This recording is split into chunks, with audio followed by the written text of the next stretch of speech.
What's up? This is your host, Tony Towns, and we are live here in the Hitting the Town studio.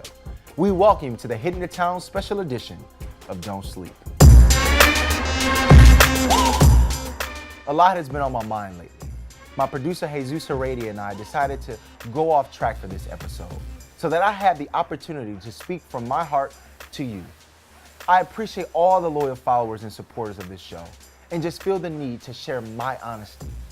When I think of America, I think of a place of perseverance and opportunity. I think of a place where with hard work and dedication, your dreams can come true. When I think of America, I think of a place where you can thrive and be free and live the best life you want to live.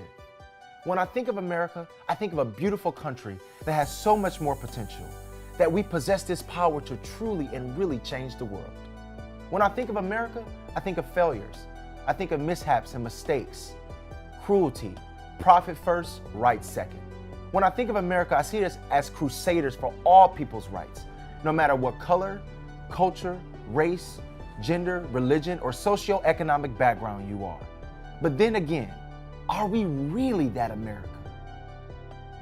Today's America, I see divisiveness, police brutality against subgroups of America, one particular group that is part of the fabric of this nation, that has endured against all odds, neglected, beaten, or even killed simply because of the color of their skin. That subgroup is African Americans. Too many times, too often, we see images of African Americans being shot and killed by police officers.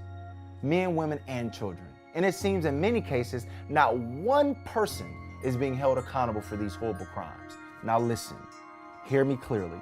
Not all cops are bad cops. In fact, most cops are upstanding officers serving their communities to the highest level. I'm not talking about those cops. Why? They're doing their jobs. I'm talking about the cops that really have a dislike or preconceived idea of African Americans. The ones that are racist or just have an implicit bias towards black people. Those are the cops that should concern us all. Seeing videos of any police brutality is tough to see, but one in particular really caught my attention, and that was the death of Philando Castille. Watching a man who legally possessed a firearm, a man who worked in a local school in Minnesota, a man who was loved by many, a man that told police he had a legally obtained concealed weapon on him, a man who was doing as the officer instructed and began reaching for his wallet, was instantly gunned down on Facebook in front of his girlfriend and her 4-year-old daughter. It left me speechless. I was disturbed and angry and had me reflect on my own personal experiences with police. I remember one particular instance when I was in college as a student. I was driving around in a predominantly white neighborhood off campus, and I was in a car with 3 other African American males, and I was pulled over by a white police officer. I had a clean driving record up until this point, and according to this officer, I ran a red light, which was a lie, and he went on and said, "I followed you and noticed you didn't stop." He later asked, where was I going and why was I out so late? I explained I did not run the light and was headed back to campus from a night out with fun with friends. He looked at me with a disdain look that I will never forget. He wrote me a ticket and told me to get back to campus. My point is, I was racially profiled for driving in an upscale neighborhood late at night, a place in his eyes where I did not belong. This happens all the time around the country to many people of color, and it is frightening as a black man when you are pulled over. You fear for your life simply because of the color of your skin. I was taught at a young age to comply with everything the officer says because my life depended on it. Granted, I appreciate our men and women in uniforms and the risk that they take every single day protecting and serving the communities for many people in this country. I take pride in knowing that when there's an emergency, they are the first responders.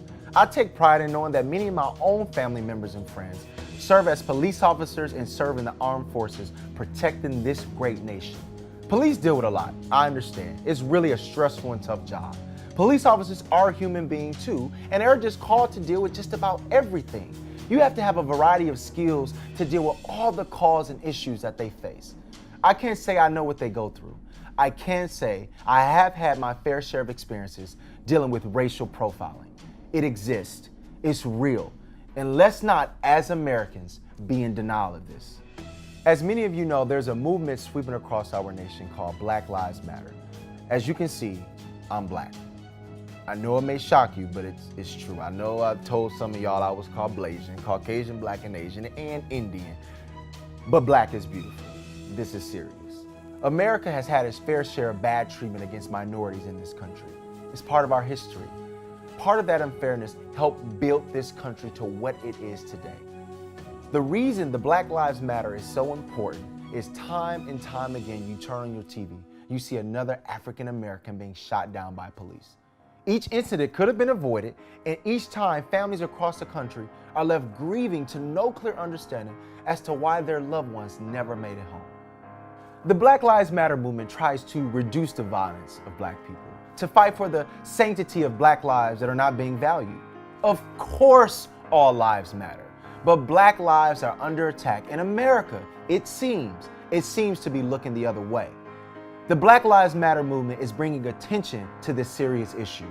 As Americans, we have to stop running away from the serious issues and problems facing our nation. Instead, embrace them head on, as we once did.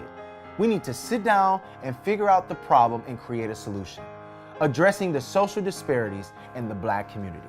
Educationally, socioeconomically, the facts that Blacks are more incarcerated than any culture, more than 30% of Blacks get pulled over by police. We want our family members to come home at night, whether they are wearing a blue uniform or a black hoodie. That's all we want. So how to change it? There's a difference between justice and peace.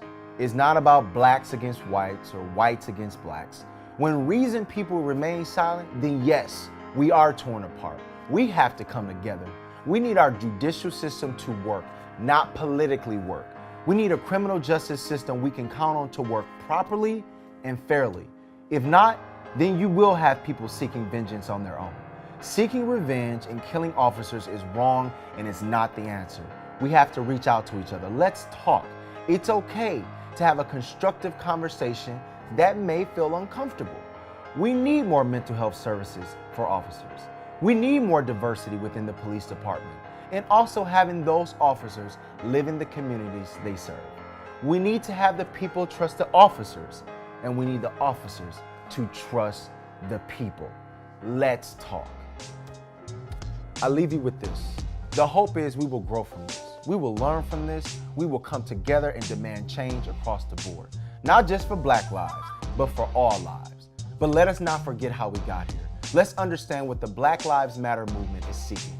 Let's understand leaving one group out or left behind will only damage the brand of our nation and will cause more problems than solutions. We need each other, man. We need to get through this together, and we will, but we have to look in the mirror. As all Americans, we must demand fairness and opportunity for the common good of all people. Once we do that, we can heal as a nation. Thank you so much for tuning in to this special edition of Don't Sleep. Make sure you tune in every single Monday for all of Hitting the Town, and subscribe. Click the link right there.